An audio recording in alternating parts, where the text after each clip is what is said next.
오늘의 말씀은 디모데전서 4장입니다. 디모데전서 4장. 지난주 3장에서는요, 감독의 자격, 집사의 자격, 교회는 성경 말씀을 배우는 곳이라는 주제로 함께 연구했고요. 오늘 4장을 함께 볼 건데, 4장 초반부에 나와 있는 주제를 미리 좀 설명을 하도록 하겠습니다. 하나님 외에는 아무도 예수님의 재림의 날을 정확히 알 수 없습니다. 그죠? 우리는 마지막 때에 나올 성경적인 징조들을 확인하여 영적으로 깨어 세상의 진리에 등불이 되도록 노력해야 합니다. 교회의 신랑이 되시는 우리 예수님께서 오실 때 영적으로 잠든 등불이 꺼진 처녀들은 신랑과 함께 천국에 들어가지 못한다고 예수님께서 말씀하셨습니다. 마태복음 25장 1절로 3절, 5절, 8절, 11절로 12절 같이 읽겠습니다. 그때 하늘의 왕국은 마치 자기 등불을 가지고 신랑을 맞으러 나아간 열 처녀와 같으니라. 그들 중에 다섯은 지혜롭고 다섯은 어리석더니 어리석은 자들은 자기 등불을 가져가되 기름을 함께 가져가지 아니하였고 신랑이 더디 오므로 그들이 다 졸다 잠들었는데 어리석은 자들이 지혜로운 자들에게 이르되 우리의 등불이 꺼졌으니 우리에게 너희 기름을 나누어 달라 하거늘 근데 안 줬어요. 그냥 가서 사라. 우리 쓸 것도 부족하다. 그래서 가서 살아간 사이에 예수님이 오셨죠. 그 뒤에 다른 처녀들도 와서 이르되, 그래서 예수님이 오셔서 이 신실한 다섯 처녀, 등불이 켜져 있는 다섯 처녀는 예수님과 함께 들어갔습니다. 그런데 이 뒤늦게 온 등불이 꺼져 있는 다섯 처녀는 기름 사 갖고 오니까 이제 예수님이 안 열어줍니다. 보세요. 처녀들도 와서 이르되 주여 주여 우리에게 열어주소서 하나 그가 응답하여 이르되 예수님 말씀하십니다. 진실로 내가 너희에게 이르노니 내가 너희를 알지 못하노라 하였느니라. 우리가 잘 알 수 있듯이 내가 너희를 알지 못한다라고 예수님께서 말하면 그 사람은 어디 갑니까? 죽으면 지옥 간다는 뜻이에요. 신랑이 더디 온다는 말처럼 예수님의 재림은 아직 이루어지지 않았습니다. 2000년이 지났는데도 아직 예수님 오지 않았어요. 그래서 다들 지쳐 졸고 있습니다. 그래서 크리스찬이나 등불이 꺼진 사람이나 지금 다 졸고 있는 상태예요. 그래서 그러다가 예수님께서 아무도 모르게 갑자기 오신다고 하셨어요. 그때 등불이 켜져 있는 처녀들만 혼인잔치인 천국으로 예수님과 함께 들어가고 등불이 꺼진 사람은 못 들어간 것을 우리가 보았잖아요. 그러면 등불이 켜졌다는 것은 무엇을 뜻할까요? 그럼 등불이 뭘까요? 등불. 성경이 등불은 뭐라고 말할까요? 성경에서는 시편 119편 105절에 이렇게 나왔습니다. 주의 말씀은 내 발의 등불이요. 등불. 뭐가 등불이라는 거죠? 주의 말씀이랍니다. 내 길의 빛이니라. 그래서 그러니까 주의 말씀을 바르게 순종하고 주의 말씀을 우리가 말씀대로 우리가 살면 불을 켜고 등불을 켜고 있는 사람들이라는 것을 우리가 알 수가 있어요. 그래서 주의 말씀인 등불을 계속 밝히는 사람들이 순종해서 하나님의 말씀을 순종해서 근데 같은 크리스찬이라고 하는데 여기는 다섯 처녀도 크리스찬이라고 하잖아요. 예수님이 기다리는 거 보니까 크리스찬이라고 말은 그렇게 하는데 삶 자체가 등불이 꺼져 있는 삶이에요. 그러니까 하나님의 말씀하고 이렇게 순종해서 살지는 않는 거예요. 말은 크리스찬이라면서 말씀대로 살지 않는 사람들이 있다는 거예요. 누구예요? 구원파죠, 구원파. 구원파가 그러잖아요. 말씀은 막 믿는다고 하지만 말씀대로 살지는 않습니다. 거룩하게 하나님께서 살라고 그랬는데 정욕대로 살면서 간음해도 된다고. 그러면 등불이 꺼져 있는 잠든 처녀들이구나. 이렇게 간음하고 세상적으로 사는 사람들. 그래서 야고보서 4장 4절에 이렇게 말하고 있습니다. 너희 간음하는 남자들과 간음하는 여자들아 세상과 친구가 되는 것이 하나님과 원수되는 것인 줄 너희가 알지 못하느냐. 그러므로 누구든지 세상의 친구가 되고자 하는 자는 하나님의 원수가 되느니라. 아니 예수님을 통해서 하나님과 화해를 했잖아요. 우리가 원수였잖아요. 사실은. 예수님 믿기 전에는 원수였단 말이에요. 근데 다시 또 원수가 된다는 거예요. 왜? 하나님의 말씀을 버렸기 때문에. 이 구원파들은 믿음을 버리고 이제 사탄의 교리로 넘어간 사람이라는 걸 알 수가 있어요. 그래서 크리스찬들은 등불을 계속 켜고 있어야 되는데 그 등불을 킨다는 것을 하나님 말씀에 순종해서 살면서 거룩해 사는 게 그게 핵심이구나라는 걸 알 수 있어요. 로마서 12장 2절에도 나왔습니다. 너희는 이 세상에 동화되지 말고 오직 너희 생각을 새롭게 함으로 변화를 받아 하나님의 그 선하시고 받으실 만하며 완전하신 뜻이 무엇인지 입증하도록 하라. 입증해야 된다는 거예요. 입증. 그럼 뭘로 입증합니까? 등불을 켜면서 하나님의 말씀의 등불을 계속 지켜야 된다는 거죠. 거룩하게 살라는 거. 그러니까 세상 사람들은 음행 가능. 그걸 뭐라고 말합니까? 사랑이라고 말하잖아요. 음행. 사랑이 죄는 아니잖아 그러잖아요. 가늠해놓고선. 그게 무슨 말이에요, 그게. 그게 오늘날 세상의 기준이에요. 그래요. 하지만 크리스천들은 그걸 죄라고 말해야 된다. 그리고 하지 말아야 된다. 근데 한국의 기독교를 지배하는 구원파 교리 때문에 막 정욕대로 막 그렇게 살면서 그게 세상의 기준대로 그걸 사랑이라고 간음과 음행과 간음을 사랑이라고 그렇게 말한단 말이에요. 그러면서 그거대로 산다는 거예요. 하나님은 그러면서 뭐라고 말하냐? 하나님은 사랑이시기 때문에 우리가 무슨 짓을 해도 구원을 받는다. 라고 거짓말을 한다. 그래서 이게 니골라당 교리 지난번에도 우리가 배웠잖아요. 그 같은 것다는 거예요. 그게 이게 초대교회에서도 있었던 이 구원파 교리. 근데 이게 참 그 영지주의라고도 하는데 아니 니골라당 교리하고는 다른 건데 또 영지주의라고 있어요. 영지주의. 그러니까 육신은 악하고 영만 선하다. 그러니까 이 육신은 악하기 때문에 어떤 결론이 나오는지 아세요? 이 육신 가지고 뭘 해도 무슨 짓을 해도 상관없다. 어차피 악하니까. 그건 말도 안 되는 뚱땅지 같은 게 영지주의예요. 그게. 그러니까 얘네들은 그러니까 말은 그래서 영지주의로 뭐 금욕을 하던가 아니면 또 영지주의로 쾌락을 빠져. 그러니까 결론적으로는 쾌락주의나 또 이제 금욕주의나 같은 맥락이구나. 이 극단적인 게 맞다라는 것이 이제 나옵니다. 그래서 이런 거짓말로 하는데 그래서 얘네들은 이 구원파들은 정욕대로 살아도 하나님의 사랑이시기 때문에 모두가 다 구원받는다 이렇게 거짓말을 합니다. 근데 분명히 성경에서는 죄 짓지 말라고 하거든요. 우리가 물론 연약하기 때문에 죄가 나오긴 하지만 그래도 일부러 지으려고는 하지 말아야 되는 거예요. 성경에 뭐라고 나옵니까? 요한일서 3장 6절에 누구든지 그분 안에 거하는 자는 크리스찬이죠. 죄를 짓지 아니하나니. 그래서 죄 짓지 말라고 하잖아요. 누구든지 죄를 짓는 자는 그분을 보지 못하였고 알지도 못하였느니라. 그러니까 죄를 그렇게 일부러 막 짓는 사람들은 그 정말 하나님 모르는 사람들이다. 모르니까 니네들이 그렇게 죄를 짓는다. 이렇게 말을 하고 있어요. 물론 우리가 연약하죠. 육신이 연약해서 우리가 완벽하게 구원받았다고 완벽하게 죄를 짓지 않고 그러진 않아요. 근데 사도 바울은 뭐라고 말합니까? 그건 내가 아니다 라고 말해요. 어쩔 수 없이 이렇게 나오는 것은 내가 일부러 한 거 아니다 라고 말합니다. 로마서 7장 19절로 20절에 이렇게 말합니다. 이는 내가 원하는 선은 내가 행하지 아니하고 도리어 내가 원치 아니하는 악을 그것을 내가 행하기 때문이라. 육신이 연약해서 악이 나온다는 거예요. 내 육신에서 이게 악이 나온다. 나는 진짜 선이 나오고 싶은데 이제 내가 원치 아니하는 그것을 내가 행하면 그것을 행하는 자가 더 이상 내가 아니요 내 안에 거하는 죄니라.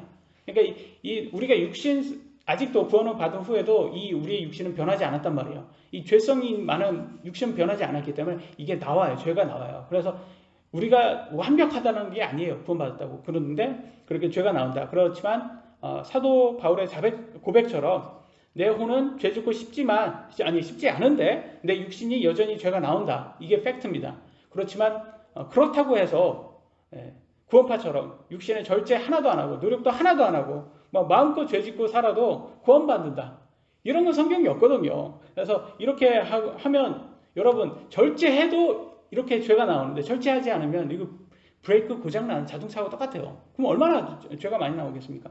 그래서 계속 성경에서는 죄 짓지 말아라. 너네들 절제하지 않으면 죄가 계속 나온다. 그래서 그걸 강조하는 구절들이 있습니다. 로마서 6장 13절에 이렇게 나왔습니다. 또한 너희 지체를 육신이죠. 불의의 도구로 죄에게 내주지 말며. 그러니까 너의 구원받은 후에 너의 육신을 죄의 도구로 쓰지 말라는 겁니다. 오직 너희 자신을 죽은 자들로부터 살아난 자로서 하나님께 드리고 너희 지체를 의의 도구로 하나님께 드리라. 그렇잖아요. 우리 육신을 뭘로 쓰라는 거예요? 의의 도구로, 하나님의 도구로 쓰라는 거예요. 베드로전서 2장 16절에 너희가 자유로우나 우리는 자유의 법을 따르고 있어요. 너희의 자유를 악을 덮는 도구로 쓰지 말고 오직 하나님의 종들로서 행하라. 그렇잖아요. 방종하지 말라는 거예요. 이게 자유의 법과 방종과는 별개라는 거예요. 이게 다르다는 거예요. 그거를 구원파들은 이걸 자유의 법을 방종으로 다 바꾸고 있습니다. 에베소서 2장 10절 우리는 그분의 작품이요 그리스도 예수님 안에서 선한 행위를 하도록 창조된 자들이라. 하나님께서 왜 우리를 구원시켜 줬다고요? 선한 행위를 하도록 하나님의 의의 도구로 쓰이도록 구원을 하셨다는 거예요. 하나님께서 그 선한 행위를 미리 정하신 것은 우리가 그 행위 가운데 걷게 하려 하심이니라. 그래서 하나님의 말씀을 이렇게 우리가 연구해 보면 우리는 죄를 질 수밖에 없는, 그래서 어떻게 보면 죄 덩어리, 그런 육신을 가졌기 때문에 어쩔 수 없구나라는 마음이 있지만, 그럼에도 불구하고 하나님 말씀으로 우리가 절제해야 된다. 그래서 완벽하게 죄를 짓지 않는 게 중요한 게 아니라 하나님 말씀대로 절제하려는 그런 모습이에요. 그잖아, 우리 애들이 여러분 부모님께 100% 순종하는 애가 있습니까? 없어요. 근데 순종하려고 노력은 하잖아요. 그거가 이뻐 보인단 말이에요. 하나님은 그걸 보고 싶어 하는 거예요. 그래서 하나님께서 뭐라고 했어요? 테스트를 아브라함에게 어떻게 테스트했습니까? 네가 가장 사랑하는 이삭, 너의 유일한 아들 이삭을 하나님께 한번 드려봐라 그러잖아요. 근데 하나님께서 이렇게 드리려고 했을 때 딱 막잖아요. 그러고 근데 너가 이제 테스트 통과했다. 왜냐면 너가 나를 사랑하는구나. 네 제일 사랑하는 아들보다 나를 더 사랑하는구나. 이것만 보시는 거예요. 사실은 하나님은 그걸 보시고 싶어 하는 거지. 우리가 뭐 대단한 걸 원하시는 게 아니에요.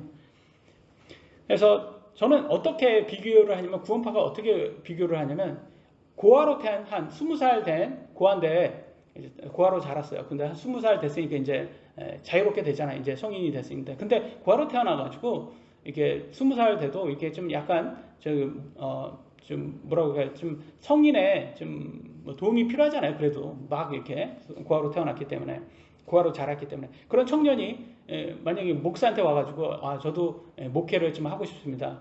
목사님, 저도 저기 목회의 길을 가고 싶습니다. 이렇게 한단 말이에요. 그래서 제가 좀 저희 양아버지가 돼 주시겠습니까? 이렇게 해서 목사가 양아버지를 이렇게 시켜줬었어요. 근데 딱 양자로 입양하자마자 얘가 나가서 그 요즘 뭡니까, 중학생 애들이 막 하는 짓, 걔는 막 경찰하고 막 싸우고 뭐 자기네들은 괜찮다, 그런 애들처럼 그렇게 막 법을 어기고 막 그렇게 다닌다고 한번 생각을 한번 해보세요. 그러면 이거는 양부모의 마음을 아주 찢어버리는 거 아닙니까? 양부모의 이름을 얼마나 모독시키는 거예요. 기껏 이렇게 입양시켜 줬더니 나가서 죄를 짓는. 그러니까 구원파 애들이 그런 거예요. 하나님께서 입양을 딱 시켜줬더니, 거룩하게 살라고 입양시켜 줬더니 나가서 하나님 이름을 욕되게 하는 거예요. 그게 나가서 그렇게 죄를 짓고. 그러면 하나님께서 그걸 가만히, 그 방종을 가만히 놔두겠냐 이거죠. 하나님은 의로우신 분인데. 그래서 이 구약시대 때는 아이와 같아서, 그때는 하나님께서 바로바로 개입을 하시는 걸 보셨잖아요.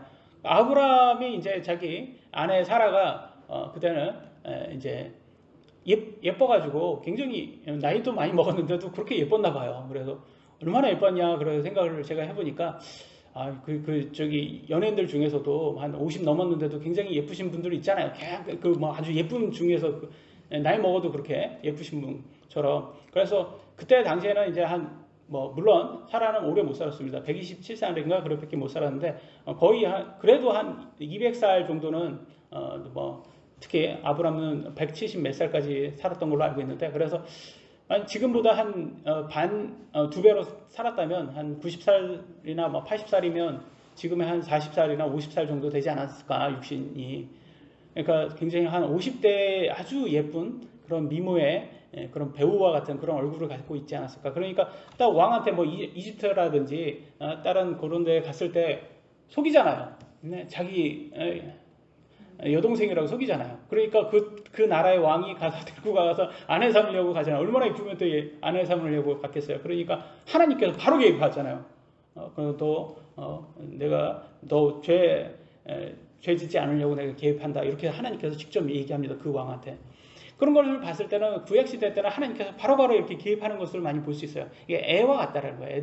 우리가 부모들이 이제 애들 잘못할 때마다 혼내는 바로 그런 식인 거죠. 근데 신약에 들어와서는 이제 어른 것 같아요. 하나님께서. 그래서 자유의 법으로 다 이렇게 풀어주십니다. 풀어주셔서, 그런데 자유지만 책임은 본인이 지는 거예요. 책임은. 그래서 지금은 율법처럼 그렇게 이렇게 우리를 딱 가둬놓고 그렇지 않았어요. 자유롭게, 우리가 율법도 없고 자유롭게 자유의 법을 따라서 우리가 마음껏 사는데 결과는 자기가 책임지라는 거예요. 그래서 이렇게 구원파처럼 살면 이거는 어떤 사람들이다? 이거는 마지막 때에 나올 징조들이라는 것을 알 수가 있습니다. 그래서 오늘 이제 볼 거는 마지막 때에 나올 징조들입니다. 뭐가 나오냐면, 마지막 때가 되면 구원파라든지 천주교, 불교 같은 이런 잘못된 이 믿음이 나오는데, 구원파 그러면 쾌락주의 생각하시면 되고요. 천주교와 불교 그러면 금욕주의 생각하시면 됩니다. 첫 번째 주제입니다. 마지막 때에 나올 징조. 4장 1절 디모데전서. 이제 성령께서 분명히 말씀하시기를 마지막 때 어떤 사람들이 믿음에서 떠나 유혹하는 영들과 마귀들의 교리들의 주의를 기울이리라 하시니라. 그잖아요. 나오잖아요. 여기에서 이게 마지막 때로 갈수록 사람들이 악한 이 마귀의 교리를 따르는구나. 이 쾌락주의나 금욕주의를 따르는구나 라는 것을 알 수 있습니다. 쾌락주의, 금욕주의 완전 반대잖아요. 근데 이게 극단적이라는 공통점이 있어요. 그래서 극자와 극우가 반대잖아요. 근데도 이 극단적이라서 얘네들의 공통점이 있어요. 그래서 뭘 갖고 있어요? 극자와 극우의 공통점은 폭력입니다. 폭력이라는 공통점을 갖고 있습니다. 그래서 극자와 극우가 이렇게 비슷한 것처럼 쾌락주의와 금욕주의도 이게 완전 반대지만 이게 같구나라는 걸 볼 수 있어요. 여러분 극우와 극자의 역사적 배경을 제가 조금 설명드리면 예수님 당시에 유대교 종교 지도자들이 뭐였습니까? 극우였어요. 극우. 중세시대 때 천주교 극우였습니다. 독일 나치 히틀러 극우였습니다. 극우였어요. 유대교 종교 지도자들의 선민의식, 우월의식 같이. 그래서 그들은 뭐라고 했습니까? 자기들과 같은 믿음을 갖지 않으면 이 예수님도 그렇고 사도들도 다 잡아서 죽였잖아요. 이 폭력을 행사하잖아요. 이게 극우와 극자의 공통점입니다. 전체주의, 인종주의를 극우라고 합니다. 이들은 종교의 자유를 허락하지 않고 자신들과 다르면 다 잡아 죽였습니다. 현재 천주교가 선한 이미지를 탈바꿈해서 그렇지 사실상 중세시대에 가서 연구를 해보시면 일반 사람들이 성경을 가지고 있다는 이유만으로도 이단이라고 잡아서 화형시키고 만연사냥했던 게 천주교입니다. 여러분 놀랍지 않습니까? 북한하고 똑같아요. 지금 북한하고 성경 갖고 있다라는. 그때 당시에는 성경이 비쌌어요. 집 한 채 가격이었어요. 그러니까 이게 갖고 있다라는 것은 좀 어떻게 보면 이게 그만큼 마음이 있다는 거죠. 내가 이걸 갖고 내가 정말 하나님의 말씀을 알고자 한다. 근데 그때 당시에는 이 천주교들이 자기네들만 볼 수 있고 일반 사람들은 못 보게 그렇게 했습니다. 여러분 16세기 종교개혁으로 천주교와 분리되는 복음주의자들이 개신교라고 부릅니다. 여러분 개신교 들어보셨죠? 우리들이 개신교예요. 개신교. 근데 이 개신교라는 한국말 자체가 마음에 들지가 않아요. 이 개신교라는 뜻을 제가 한번 이렇게 풀면 개혁한 새로운 종교라는 뜻과 같아요. 비슷한 것 같아요. 개혁한 새로운 종교. 그죠? 개신교니까. 그래서 뭐 제가 한자를 잘 몰라가지고 맞는지 모르겠어요. 근데 뭐 대략적으로 추측을 해본데 이렇게 새로운 거를 말하는 것 같아요. 신이 들어갔으니까. 근데 새로운 종교 맞아요? 새로운 거? 아니잖아요. 사실은 복음주의는 돌아가자는 거예요. 예수님 당시 때 사도들 당시 때 그 믿음으로 돌아가자는 거예요. 그래서 복음주의예요. 그래서 사실은 정확히 말하면 우리가 좀 보수적인 복음주의자들이 많습니다. 맞습니다. 그래서 한국말로는 맞지 않습니다. 근데 영어로 하면 맞아져요. 영어는 뭐냐면 이제 개신교라는 게 프로테스탄트 이렇게 해서 프라레스틴 뭐 이렇게 발음을 이렇게 좀 영어식으로 하면 프라레스틴 뭐 이렇게 발음하더라고요. 그래서 이게 항의자, 시위자라는 뜻이에요. 항의, 시위, 반대하는 거.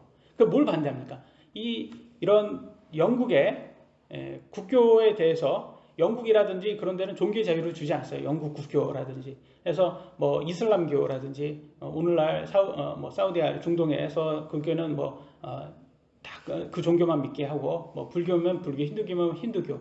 특히 북한은 북한의 주체 사상 이거를 그냥 다 믿게끔 하잖아요. 그래서 종교의 자유를 허락하지 않은 그런 데에서 반대한다는 거예요. 우리는 종교의 자유가 필요하다. 각자가 자기가 원하는 대로 믿을 수 있게 종교의 자유를 달라. 이게 그런 의미예요. 그래서 사실은 이 개신교라는 의미가 복음주의자들이라는 의미가 천주교의 그런 국교, 종교의 자유가 없는 국교를 반대하고자 하는 사람들이 나온 게 종교의 개혁입니다. 종교개혁. 근데 오늘날은 좀 이렇게 항의, 시위, 반대라는 이 좋은 의미를 누가 다 가지고 사냐면 좌파 민노총이 다 가지고 가서 데모하면서 맨날 이렇게 항의, 시위하죠. 그들의 전유물이 되어버렸어요. 영국의 국교에 반대하는 개신교들이 미국에 정착하면서 1776년 영국으로부터 완전히 독립하여 새롭게 만들어진 국가가 바로 미국입니다. 1776년이에요. 그러니까 제가 태어난 딱 200년 된. 그래서 제가 태어났을 때가 1976년도인데 딱 200년 된 참 미국이라는 게 아주 젊은 나라였습니다. 얼마 되지 않은 나라예요, 아주. 근데 그 나라가 누구에 의해서 만들어졌냐? 이 복음주의자들에 의해서 만들어진 거예요. 복음주의자들이 종교의 자유를 보장하기 위해서 성경적으로 만든 시스템이 바로 미국의 자유민주주의라는 거예요. 그래서 여기는 견제도 포함되어 있죠. 그리고 항상 종교의 자유도 포함되어 있습니다. 그래서 가장 어떻게 보면 이상적인 나라의 모습이 바로 미국의 자유민주주의입니다. 근데 이제는 어떻게 됐냐면 극우가 그렇게 전체주의, 독재주의를 했었던 것처럼 극자가 이제는 그 패턴을 이어받아서 또 자유를 없애고 복음주의자들이 성경을 말하는 것을 헤이트 스피치라고 해서 혐오 발언으로 해서 법으로 제한하려고 하고 있습니다. 웃기잖아요. 걔네들이 우리들을 욕하는 거는 복음주의 욕하는 건 괜찮고 우리들이 걔네들의 문제점, 이 죄라는 것을 성경적으로 의해서 죄라는 걸 말하면 그건 또 혐오 발언이라고 헤이트 스피치라고 합니다. 참 얼마나 웃깁니까? 근데 얘네들은 폭력, 극자 극우의 공통점 폭력이다. 또 위선입니다. 위선. 그래서 4장 2절에 보면 또 위선이 나옵니다. 디모데전서 4장 2절. 이들은 위선으로 거짓말하느며 자기 양심을 뜨거운 인도로 지진 자들이니라. 근데 얘네들은 위선자들이에요, 사실. 왜 자기네들은 예수님 당시 때 어땠습니까? 자기네들은 자기네들은 율법 지키지도 않으면서 다른 사람한테 율법 강요했잖아요. 자기네들도 지키지 않으면서 얼마나 내로남불입니까 이게. 오늘날 그거 좌파하고 똑같아요. 좌파들 뭐래요? 맨날 공산주의 지지하고 사회주의 지지하면서 자기 재산은 왜 분배하지 않으려고 공동 소유하지 않으려고 하냔 말이에요. 자기 재산은 자기 재산이고 남의 거는 공동 배분하자 이런 식이에요. 얘네들은. 얼마나 내로남불 위선입니까? 아니, 조국 한번 보세요. 박근혜 정부 때 다른 사람들 부패 비리를 적나라하게 비판했잖아요. 근데 지금 그 자기가 정권 잡으니까 그게 자기 칼날로 돌아와서 자기의 비판을 하잖아요. 자기가 비판했던 게 자기 자신을 비판하고 있어요. 그러니까 얼마나 모순입니까? 그러니까 자기네들이 모순 덩어리라는 거, 비리 덩어리라는 걸 스스로 말하는 거예요. 그러니까 그렇게 하면 좀 자기네들이 그렇게 좀 잘못된 걸 과거에 많이 했으면 좀 조용히 살아야 되잖아요. 근데 그거 뭐 정권까지 잡겠다고 권력까지 잡겠다고 나와가지고 양심에 뜨거운 인두를 지진 사람들처럼 전혀 양심의 가책을 느끼지 않고 부끄러워하지 않고 그렇게 나오다가 욕심내다가 결국 어떻게 다 탄로나서 지금은 부인도 4년 감옥에서 확정받고 대법원에서 확정받고 지금 실형을 살고 있고 공범인 조국도 검찰이 5년을 지금 구형했어요. 근데 뭐 재판은 아직 결과는 안 나왔는데 그러니까 적어도 실형을 살지 않을까라고 예상을 해봅니다. 그래서 이런 내로남불, 특히 내로남불 중에서 또 한 사람들이 종교계에서 내로남불은 아까 말씀드렸던 금욕주의자들이 내로남불이에요. 자기네들은 하지 않으면서 이렇게 금욕을 강요합니다. 보세요.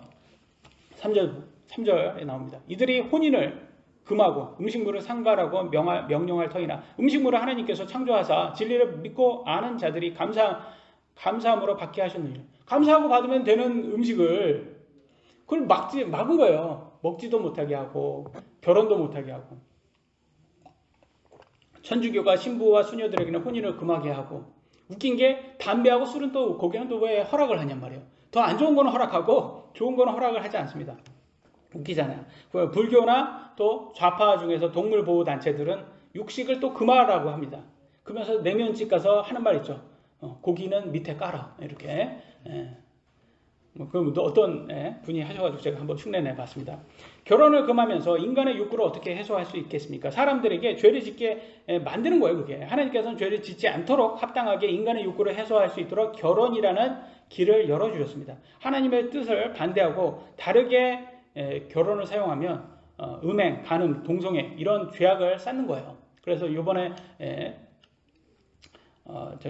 그 미국의 대통령이 또 다시 한번 또 동성애 합법으로 결혼하게 한다고 또 뭐 이렇게 서명했다고 법안에 서명했다고 또 기사에도 나오고 그러더라고요. 그러니까 이런 좌파들이 하는 행동이 열매를 보면 딱 이렇게 나와요. 그런 식으로 갑니다. 어디나. 그래서 부부가 서로의 권리를 빼앗아 잠자리를 하지 않는 것, 그거는 안 된다고 성경 말합니다. 고린도전서 7장 5절. 너희는 서로를 속여 권리를 빼앗지 말라. 이렇게 잠자리는 서로의 권리라는 거예요. 너희가 금식과 기도에 전념하기 위하여 동의를 구해 얼마 동안 그리하는 것은 예외이나. 여러분 서로 동의한 거는 괜찮아요. 서로 동의한 거는 얼마 동안이에요. 근데 왜냐하면 오래 못 참는다는 거예요. 다시 함께하라. 이것은 너희가 참지 못함으로 이내 사탄이 너희를 시험하지 못하게 하려 합니다.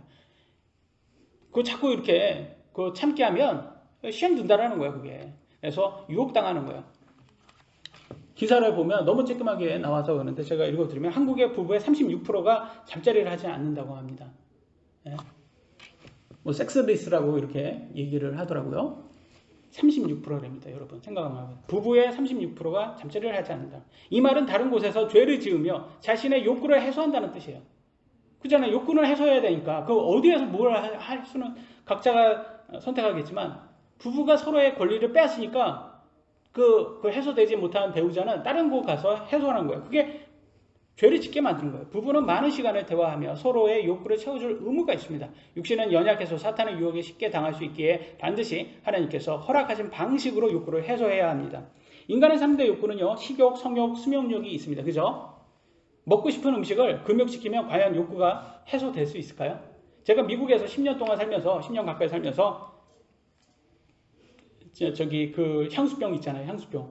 향수병이 올 때마다 제가 뭘로 달랬겠습니까?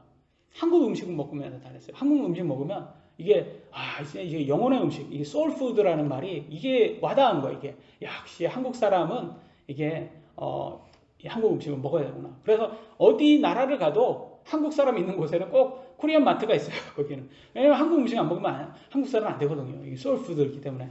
그만큼 음식으로 이렇게 달래곤 했습니다. 향수병을. 물론 먹는 것에는 절제가 필요하겠지만 먹고 싶은 음식을 아예 먹지 못하게 금욕을 한다면 그거는 욕구불만으로 더 큰 문제를 일으킨다는 걸 알 수 있습니다. 하나님께서 주시는 것을 하나님께 감사하고 먹으면 욕구도 해소되고 하나님께 감사가 더 커진다는 거예요. 그런데 왜 쓸데없이 천주교와 불교, 좌파 시민단체들은 그런 것을 억제시킬까요? 사람의 믿음을 지배하려는 것입니다. 쓸데없이 몸을 학대하고 그것이 자신들을 의롭게 만든다 착각시키는 거예요. 천주교 순례길이라고 해서 무릎으로 계단을 오르게 합니다. 여러분 무릎으로 계단을 오르면 무릎 닦아지는 거 아시죠? 그거 뭐예요? 학대하는 거예요, 그게. 그 사탄이 이렇게 들어간 사람들 보면 뭐죠? 자기 몸을 찢잖아요, 이렇게. 성경에 보면. 그 학대시키는 거예요, 그거. 막 문신하고 막 그러는 거. 다 학대시키는 거예요, 학대. 그게 다 악한 영이 들어간 거죠. 불교가 보면 108배라고 해서 108번 절을 시킨다고 하더라고요, 그거 보면. 왜 쓸데없이 108번이나 절을 시킬까요? 아무 의미가 없어요. 그거 걔네들의 기준은 거예요, 뭔가. 108번에 108요괴라 그런가. 108 요괴가 있기 때문에 그 각자의 우상들에게 다 절을 해줘야 돼서 그런가. 알 수는, 저는 불교 이렇게 교리는 잘 모르기 때문에 우리를 거룩하게 하는 것은 하나님의 말씀이지 그 다음에 기도입니다. 금욕이 아니라는 거예요. 성경에 나오잖아요. 4장 디모데전서 4장 4절로 5절 하나님의 모든 창조물은 선하고 감사함으로 받으면 거부할 것이 하나도 없나니 그것은 하나님의 말씀과 기도로 거룩히 구별되었느니라. 그래서 이미 하나님께서 거룩하게 만드셨기 때문에 베드로에게도 그러잖아요. 내가 거룩하게 만든 걸 너가 불의하다고 말하지 말아라. 하나님께서 거룩하게 이미 만든 음식을 왜 그걸 먹지 못하게 만들어가지고 물론 노아 대홍수 시대 이전에는 고기를 먹지 않았어요. 그때는. 근데 대홍수 이후부터 이 고기를 먹을 수 있게 만들어 놨습니다. 어떤 사람들이 그래요. 사자들이 노아의 그 방주에 타면 그거 다 잡아먹을 거 아니냐 뭐 그런 말을 해요. 그때는 초식이었다니까요. 사자도. 그러니까 얼마나 어리석은 소리를 하는 거예요. 그때는 다 안 잡아먹었다니까. 그때는 사람도 안 잡아먹었다니까요. 그때는 다 초식으로. 그래서 그런 음식만 다 같이 먹었다는 것을 알 수 있습니다. 그래서 두 번째 주제입니다. 예수 그리스도의 선한 사역자 6절입니다. 내가 형제들에게 이것들을 기억하게 하면 내가 도달한 믿음의 말씀들과 선한 교리의 말씀들로 양육받은 예수 그리스도의 선한 사역자가 되리라. 선한 사역자가 되기 위해서는 믿음의 말씀들과 선한 교리의 말씀들로 양육되어야 한다는 것을 말하고 있습니다. 인간의 육신은 선하지 않습니다. 그잖아요. 영지주의자들의 말하는 그런 것이 아니라 영지주의들은 아예 육신을 웃기잖아요. 선하지 않다라는 거는 그건 맞는 말이지만 그렇다고 그 육신으로 쾌락을 추구한다? 이상한 결론이 나오는 그 영지주의자들 참 이해가 안 됩니다. 하지만 하나님의 선한 말씀을 바르게 전하면 선한 사역자가 될 수 있다는 걸 알 수가 있습니다. 7절에 보면 또 이제 여자들에 대해서 나옵니다. 이런 걸 얘기할 때마다 저는 남자이기 때문에 참 죄송합니다. 그런데 하나님께서 이렇게 말하는 것을 바울을 통해서 이렇게 말하는 것은 2000년 전에도 문제 일으킨 게 여자였다라는 거예요. 안타깝지만 보세요. 7절 그러나 속되고 늙은 부녀들이라는 것은 여자들 얘기하는 부녀자들 말하는 거예요. 부녀들의 꾸며낸 이야기들을 거부하고 영어로는 wives라고 나와 있습니다. 도리어 하나님의 성품에 이르도록 스스로 훈련하라. 그러니까 늙은 아줌마들이 뭐한다? 루머, 소문, 이간질 이거 한다는 거야. 이거 험담 맞잖아. 이거 늙은 아줌마들이 와가지고 자기 그거 알아? 그거 들어봐서 그거 하면서 이 얘기를 시작하잖아. 나는 잘 모르는데 뭐 내가 굳이 뭐 이렇게 얘기하려고 하는 건 아닌데 뭐 하면서 어디에서 많이 어떤 교회에서 이걸 많이 했습니까? 고린도 교회에서 이걸 많이 했잖아요. 그래서 사도 바울은 디모데에게 그런 여자들이 나이가 많다고 다 받아주지 말라는 거예요. 우리 한국은 그러잖아요. 다 그런 거 뭐 다 받아줘야 되고 그런 늙은 여자들이 막 와가지고 막 이간질을 하고 교회를 막 흔들는데도 목사가 그냥 나이 많은 사람이니까 그거 막 받아주고 그러잖아요. 그렇게 하지 말라는 거예요. 확실히 그런 사람들을 뭐 정말 자기가 회개하면 교회 놔두고 회개하지 않으면 빨리 징계해가지고 교회에서 내쫓아야 된다는 거예요. 오히려 거부하라고 하고 있습니다. 하나님의 성품, 곧 성화구원이죠. 이걸 훈련해야 됩니다. 훈련은 우리가 노력해야 하는 것이지 가만히 있는다고 저절로 되는 거 아닙니다. 그렇잖아요. 그러면 훈련은 어떻게 해야 됩니까? 우리 육신은 이간질 좋아합니까? 좋아하지 않습니까? 험담 좋아해요? 좋아하지 않습니까? 엄청 좋아요. 이것처럼 재밌는 게 없어요, 여러분. 남 얘기하는 것처럼 재밌는 게 없어요. 그러니까 그걸 절제하라는 거예요. 그래서 교회에서는 그런 얘기는 웬만하면 하지 말고 그냥 자기가 그런 생각이 든다면 그냥 생각에서 그냥 끝내라는 거예요. 입 밖에 내면 죄가 되니까. 그래서 디모데전서 4장 8절에는 그런 훈련은 더 중심이야. 육신의 훈련보다. 그래서 육체의 훈련은 유익이 적으나 하나님의 성품은 모든 일에 유익하며 현재 생명과 다가올 생명의 약속을 지니고 있느니라. 그래서 성경에서는 육체의 훈련보다는 하나님의 말씀으로 교리로 실천하는 것을 성령님을 닮아가는 성화구원을 더 중요시하는구나라는 걸 알 수 있습니다. 그러면 성령의 열매를 간단하게 짚고 넘어가면 갈라디아서 5장 22절로 23절 그러나 성령의 열매는 사랑과 기쁨과 화평과 오래 참음과 부드러움과 선함과 믿음과 온유와 절제니 이 같은 것을 대적할 법이 없느니라. 늙은 부녀자들이 이런 거 별로 좋아하지 않습니다. 사랑, 기쁨, 화평, 오래 참음, 부드러움, 선함, 믿음, 온유, 절제 이런 거 별로 없어요. 이런 거 있으면 이런 말을 안 하겠죠. 그래서 이런 것을 그렇게 절제하지 않은 사람들에게는 이런 걸 가르쳐 주라는 거예요. 이런 걸 성령의 열매를 내지 않으면 안 된다는 거예요. 이걸 훈련시키는 게 이제 목사의 또 말씀으로 이제 설교로서 이걸 계속 가르쳐 줘야 된다는 거죠. 우리는 다른 사람들에게 친절하라고 가르치지만 정작 가족들에게는 함부로 대할 때가 많습니다. 그죠? 불친절하고 에티켓을 다른 사람들에게 에티켓을 지키는데 가장 소중한 가족들에게는 에티켓을 지키지 않을 때가 많아요. 그러니까 더욱더 에티켓을 지키려면 말조심해야 하고 화가 나도 자기 성질을 다 내고 욱하고 죄짓지 말라고 성경은 말합니다. 그래서 야고보서 3장 3절에는 이렇게 말하고 있어요. 말들이 우리에게 순종하게 하려고 우리가 말들의 입에 재갈을 물리나니 라고 말하잖아요. 여러분 이게 잘 생각을 한번 해보세요. 이게 저는 그런 생각이 들어요. 우리가 저는 막 이렇게 제 생각에서 이렇게 나오는 것이 별로 좋지 않을 것 같으면 계속 생각합니다. 내 입에 재갈을 물리자. 내 입에 재갈을 물려서 말을 못하게 하자. 그래서 말을 하지 않으면 결과가 더 좋게 나옵니다. 그래서 제가 예전에 미국에서 일할 때 저에게 막 이렇게 함부로 했던 그런 직장 동료라든지 그런 사람들 이런 상사라든지 조금 막 이렇게 함부로 말을 저한테 했던 사람들한테 제가 그걸 같이 화내면 안 되잖아요. 그러니까 항상 내 입에 재갈을 물리자 그러면서 말을 하지 않았어요. 근데 결과적으로는 상사가 하는 말이 항상 그래요.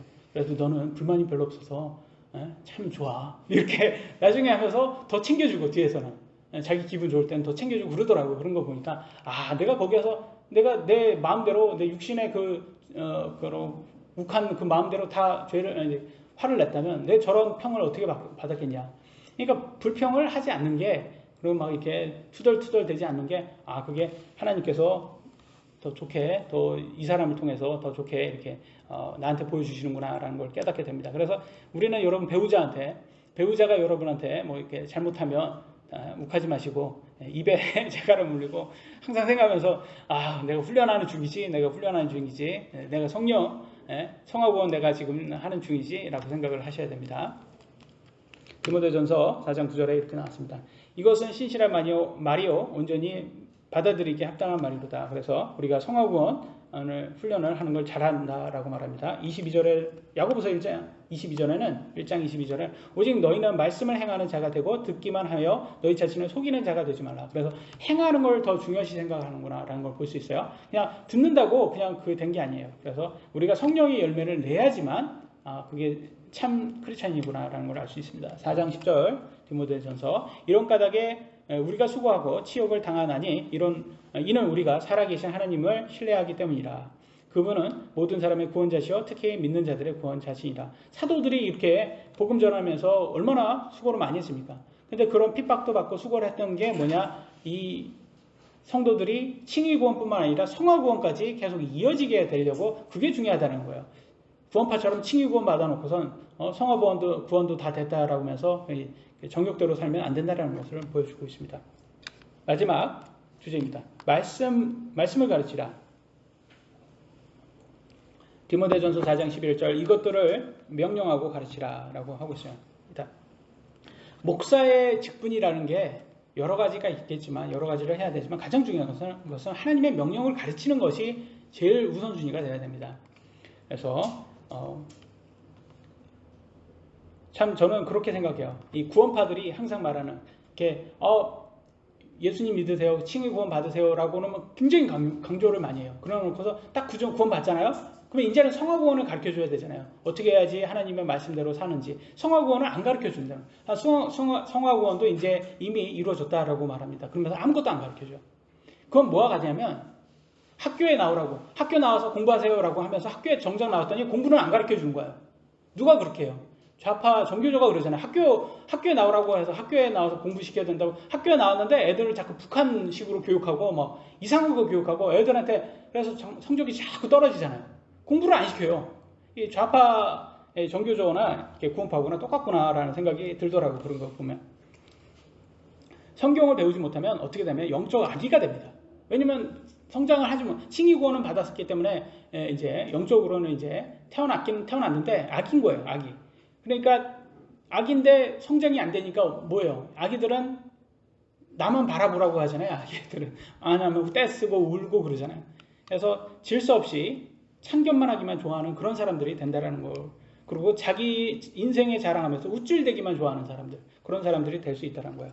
그래서 히브리서 5장 12절에 이렇게 나왔죠. 시간으로 보건대 너희가 마땅히 가르치는 자가 되었어야 할 터이나 하나님의 말씀들의 첫째 기초 원리들을 남에게 다시 가르침을 받아야 할 필요가 너희에게 있나니 너희가 단단한 음식이 아니라 젖을 필요로 하는 자가 되었도다. 악이라는 거야. 너네는 아직도 악이야.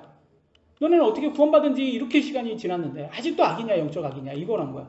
구원받은 지 10년이 됐는데도 아직도 성경을 한 번도 안 읽어본 사람들이 한국 교회에 상당히 많습니다. 그러면서 하나님 말씀이 뭐예요? 그러면 자기도 몰라요. 아니, 성경을 읽지 않으면 어떻게 성경을 아냐 말, 하나님 말씀을 어떻게 하냐는 말이냔 말이죠. 그래서 육신적으로 된 사람들, 이런 사람들, 육신적인 사람, 또 나이만 많고 육신적인 사람들이 이게 좀 한국에 그거 있잖아요. 또 뭐 꼰대라고 하나요? 꼰대 그런 기질이 있어가지고 나이 젊은 사람들을 우습게 알고, 특히 목사들이 젊은 목사면 우습게 합니다.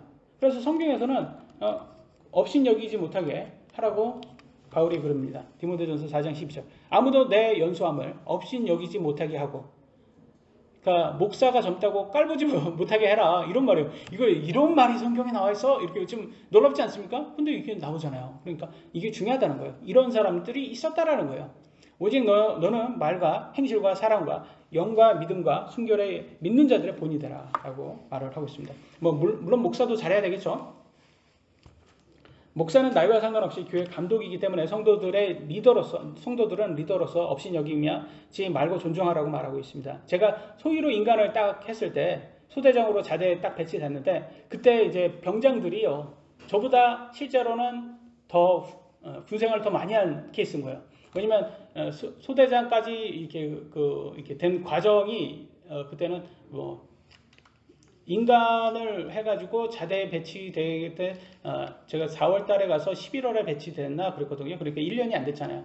그러니까 1년이 안 됐고 병장은 뭐 몇 년 지금 뭐 2년 그때는 2년 2개월이었으니까 병장은 뭐 2년 가까이 했거나 그랬으니까 그러니까 저보다 군 생활을 더 오래 한 거예요. 병장이. 그러니까 계급은 소위인데 병장이 보기에는 좀 우스운 거예요. 자기가 더 군 생활을 더 많이 했으니까. 그래서 제가 자대에 딱 갔으니까 소대장은 없으니 여기가 딱 좋거든요, 이게. 왜냐면 소대장 잘 모르니까. 군생활, 특히 자대에 대해서. 소대장이 할 수 있는 게 뭐겠어요? 없어요. 다른 게 없어요. 소대장이 할 수 있는 것은 교본대로 해라.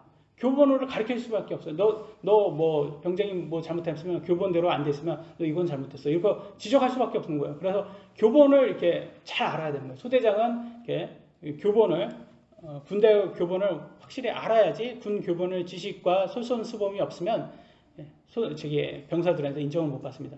그래서 제가 한 1년 차 때는 병사들에게 시험을 받고 나서 중2, 2년, 3년 차 때는 부사관들이 좀 우습게 또 알더라고요. 부사관들이 우습게 알고 시험을 받더라고요. 그런데 4년 차 때 제가 딱 대위가 딱 되니까 그때는 병사나 부사관이나 아무도 우습게 알죠. 군 생활도 오래됐고 이제 군 지식도 많아지니까 아무도 또 계급도 높아지고 그러니까 함부로 못 하더라고요. 그래서 제가 군대 갔을 때는 했던 게 뭐냐라고 하면 맨날 장교들은 행정 업무만 합니다. 행정 업무가 뭐냐? 보고서 만들어서 보고서 상급자에게 보고하는 거야. 뭐 없는 거를 있는 것처럼 만드는 그런 아주 대단한 별로 한 걸 없는 거를 땅을 파고 뭐 그런 것을 엄청나게 대단한 거로 만들어야 되잖아. 그러니까 왜냐면 군대인데 전쟁이 안 되니까 이게 뭐 그냥 전쟁이 안 났으니까 뭐 사실은 이렇게 보고할 게 없어요. 그러니까 남길 거는 보고서밖에 없는 거예요, 얘네들이. 그래서 보고서를 엄청 많이 만들어요. 그래서 제가 보고서를 만들 때는 특히 교육장교 때는 아침에 새벽에 출근해서 해가 진 다음에 새벽에 퇴근을 했어요. 그때는 진짜. 그래서 정말 힘들더라고요, 그때. 그래서 그러면서 무슨 생각이 드냐면 내가 군대에서 내가 이런 식으로 하려고 내가 군대 온 건 아닌데 뭐 장교 그러면 우리가 생각하는 그런 장교의 리더십 뭐 이런 거 생각했었잖아. 근데 와가지고 맨날 타자만 치고 그거 계획안만 만들고 병사들한테 이거 쳐 가서 이거 회사에서 그런 스트레스 받는 드라마에 나오는 스트레스 받는 거 그걸 똑같이 여기서 하니까 이게 내가 이걸 과연 언제 써먹을까? 내가 이걸 진짜 나가서 세상에 나가서 이거 써먹을 수 있을까? 뭐 이렇게 생각했는데 알고 보니까 이거를 똑같이 제가 하는 거예요. 이게 목사 되니까 설교문 만들고 맨날 설교문 만들고 여러분들에게 설교하고 똑같잖아요. 하는 게. 그래서 하나님께서 나를 다 이렇게 미리 아시고 군대에서 훈련시켰구나. 그래서 얼마나 감사한지 몰라요. 그래서 하나님께서는 모든 걸 다 아시는구나 라는 생각이 들더라고요. 디모데전서 4장 13절입니다. 내가 갈 때까지 읽는 것과 권면하는 것과 교리의 주의를 기울이라 라고 나와 있습니다. 그래서 우리는 교리에 항상 주의를 기울여요. 하나님 말씀의 주의를 기울이라는 게 중요한 거예요. 그래서 제가 성경을 여러분한테 1년에 한 번 꼭 읽으셔야 됩니다. 이렇게 제가 여러분에게 encouraging 하고 있단 말이에요. 붙돋아 주고 있는데 그 이유가 뭐예요? 동기를 주는 이유가 우리 육신은 안 한단 말이에요. 이 동기가 없으면 안 해요, 여러분. 그래서 제가 자꾸 여러분에게 성경 읽으셔야 됩니다. 이렇게 계속 하는 게 좀 어떻게 보면 잔소리 같지만 그래도 이걸 해야 됩니다. 우리가 하나님 말씀 없으면 어떻게 되냐면 우리 육신의 악한 상상, 미신, 감정, 이런 미혹 이런 것을 쉽게 빠져들어요. 우리가 하나님 말씀을 모르면.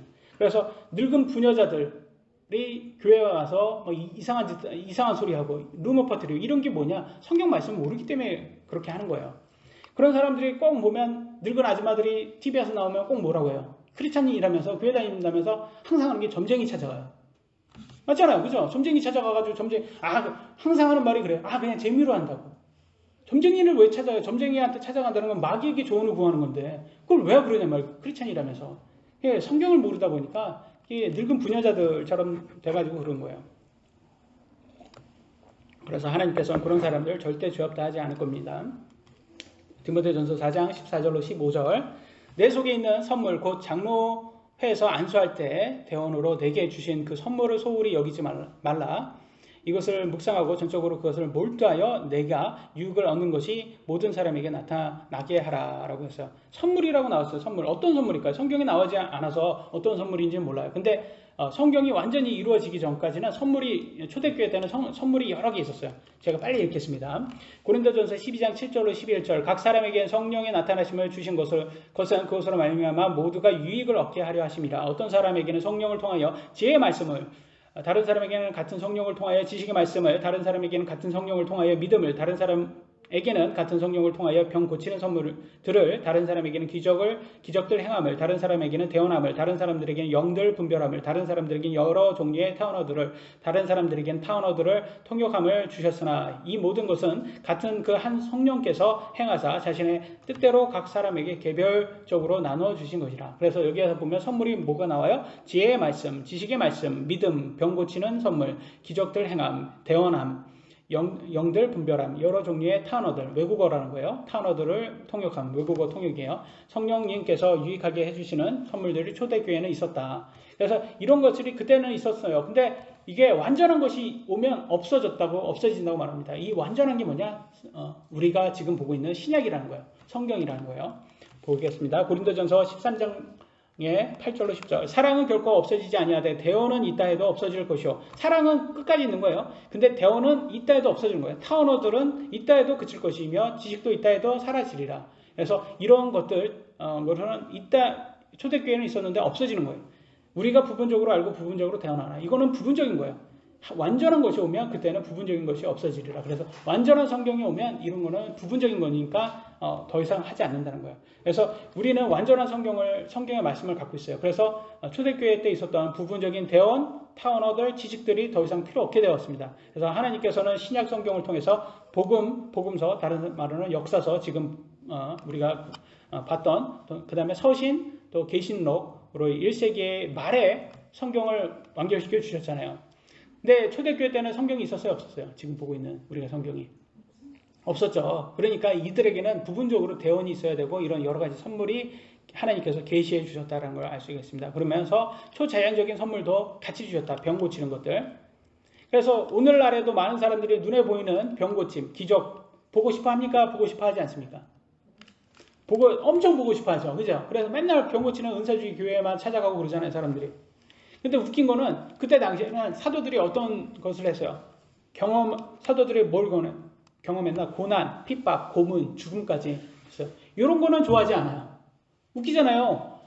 이런 걸 아까 같은 병고침 이런 거 좋아하려면 이런 거 좋아하고 타언어들 통역함 이런 거 좋아하면 이 고난, 핍박, 고문, 죽음 이런 것들도 좋아해야 되는데 같이 있어야 되는데 이런 건 좋아하지 않는단 말이에요. 그러니까 정말 웃긴 거예요. 단 것만 자기가 원하는 거예요. 얼마나 어리석습니까? 하나님께서는 많은 걸 이런 걸 주시면 또 이런 것도 안 좋은 것도 주세요. 같이 주세요. 그러니까 사실은 지금이 더 좋은 거예요. 지금 뭐예요? 지금은 이런 병고침 이런 거 기적 이런 건 많이 없지만 대신 핍박이 없잖아요. 핍박이 많이 없잖아요. 물론 여러분 가정에서 핍박이 있겠지만 대외적인 핍박이 그렇게 많지 않잖아요. 옛날 초대교회에 비해서. 그래서 저는 지금이 더 좋다고 저는 개인적으로 생각해요. 왜냐면 우리의 믿음이 그렇게 강하지 않습니다. 연약합니다, 우리가. 그래서 참 사탄의 육체의 가시를 경험하신 분들이라면 우리의 육신이 얼마나 연약한지 깨닫고 겸손해집니다. 그래서 이런 병고침, 눈에 보이는 것, 이런 건 별로 좋아하지 않아요. 근데 나중에 여러분 요한계시록 때 보면 나중에는 어떤 세상이 오냐면 이 적그리스도가 오잖아요. 그럼 적그리스도가 별의별 걸 다 한답니다. 마술, 마법 이런 것들로 해가지고 믿는 사람들까지 미혹한다고 합니다. 그럼 진짜 여기 만약에 적그리스도가 와가지고 막 아픈 사람 병 고쳐주고 별의별 걸 다 하는 거예요. 그러면 저거는 어떻게 말로 설명 안 되잖아요. 그러면 저기 하나님의 뜻이다. 하나님에서 받았다. 이렇게 한다고 다 따라간다는 거야. 근데 이게 예언이 돼 있어요. 요한계시록에. 그러니까 그런 것을 너무 그런 걸 눈에 보이는 걸 따라가지 말라는 거예요. 왜냐면 마귀도 사탄도 그걸 할 수 있다라는 거예요. 병 고치는 것을 마귀도 할 수 있어요, 여러분. 병 고치는 것뿐만 아니라 기적 이런 거 다 마귀도 할 수 있으니까 그럼 너무 대단하게 생각하지 마세요. 네? 한번 생각 한번 해보세요. 모세가 이렇게 이집트에 딱 갔을 때 이렇게 딱 하나님의 말씀 가지고 딱 갔을 때 우리 백성을 보내달라고 갔을 때 그때 이집트의 그 마술사들이 같이 뱀을 지팡이로 뱀도 만들고 그러잖아요. 그게 여러분 동화처럼 느껴져요. 저는 그걸 진실로 느낍니다. 그때 당시에는 그건 마술이 있었어요. 마법도 했었고. 지금처럼 지금의 세상하고 같다고 보면 안 돼요. 그때 당시에는 실제 그런 마법도 마술이 가능했다라는 거예요. 근데 지금은 없잖아요. 지금은. 그래서 지금은 이게 정상이라고 하지만 다시 그런 세상으로 돌아간다는 거예요. 그래서 마법도 마술도 많아진 그런 세상이 오기 때문에 더 많은 사람을 미혹시킨다고 합니다. 그래서 우리는 오직 말씀에 집중해야 된다는 걸 알 수가 있습니다. 마지막입니다. 16절, 4장 16절 디모데전서 내 자신과 교리에 주의를 기울이고 그것들 가운데 거하라. 내가 이것을 행함으로 내 자신과 내 말을 듣는 자들을 구원하리라. 그래서 여러분 하나님 말씀으로 여러분 구원받는 거예요. 하나님 말씀으로 구원받는 것이 여러분 감정으로 구원받는 거 아닙니다. 많은 사람들이 그래요. 내가 감정으로 뭐 아주 특별한 감정으로 내가 이렇게 됐어. 아닙니다. 그게 아니에요. 하나님 말씀으로 구원받는 거예요, 여러분. 그래서 칭의 구원받은 우리들은 현재 성화 구원을 이루어야 됩니다. 그래서 예수님 재림할 때 그래서 영화 구원, 곧 부활에 합당한 사람으로 드러나야 됩니다. 그렇기 때문에 우리는 항상 하나님 말씀만 믿고 눈에 보이는 거 이런 것에 너무 이렇게 치우치지 않도록 조심해야 됩니다. 오늘까지 여기까지 설교하도록 하겠습니다. 마치도록 하겠습니다. 기도하시겠습니다.